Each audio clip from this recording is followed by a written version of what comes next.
One of the greats of Renmark is a man called Dean Semler. Dean won an Academy Award as the cinematographer on the film Dances with Wolves. He grew up here. It is still such a fond part of his life, and we had a chat about it from his home in LA. I was very lucky. What a great town. I mean, and you don't appreciate it when you're a kid, but in hindsight, looking back, I was so lucky. I mean, it was so pure and friendly, and it was just such a wonderful, wonderful town to be brought up in. It was healthy and lots of friends. It wasn't too big, only about 7,000 people.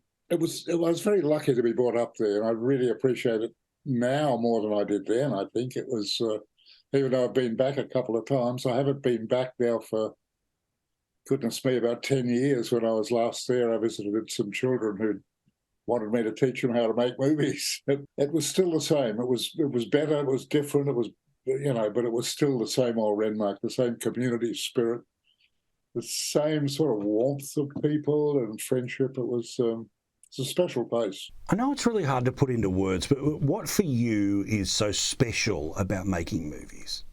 And they remain like, it's like working with a family. I did Apocalypto with Mel in Mexico. We were there for 8 months, believe it or not. 8 months in the jungle.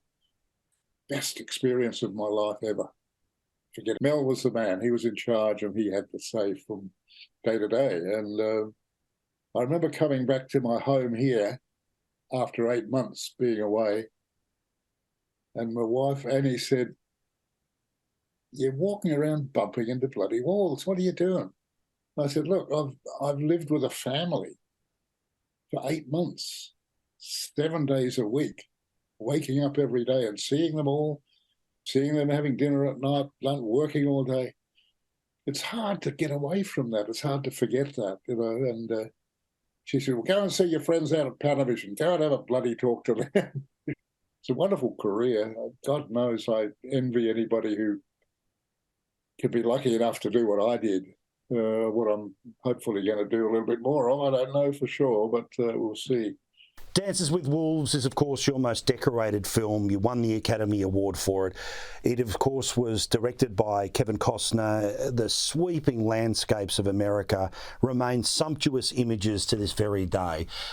After you'd made the film, you'd hoped maybe that this was going to be awards worthy, but when did you start to realise this might be the one? No, I was actually shooting a film with Billy Crystal called City Slickers in New Mexico, Arizona somewhere. And it was like just prior to the Academy Awards coming out, and Billy said, they're talking about this Dances with Wolves film you did. They're saying it might get a few nominations. So there was a seed planted there. And I was back in Sydney when I got a call like at 1 o'clock in the morning from the producer, Jim Wilson, who said, "Mate, you're one of 12. We got 12 nominations. Congratulations." And I pinched myself and woke up Annie and my daughter, and we realised it was true. And then from then on, wow, the ball started rolling. And, the Americans really know how to celebrate success. Boy, what a time that was for a few weeks or a few months after the nominations for the awards, etc. It was just cost a lot of money, but it was good. And I hoped when the announcement came from Glenn Close, who announced that I was up against 4 or 5 of the greatest cinematographers in the world, the Godfather, Dick Tracy, some Avalon. These are the top guys that all won Academy Awards, and there was me. And the name came up. And the Oscar goes to Dean Semler, Dances with Wolves. And I leapt out of my seat, which Annie has never forgiven me for because I didn't kiss her and let the camera see her.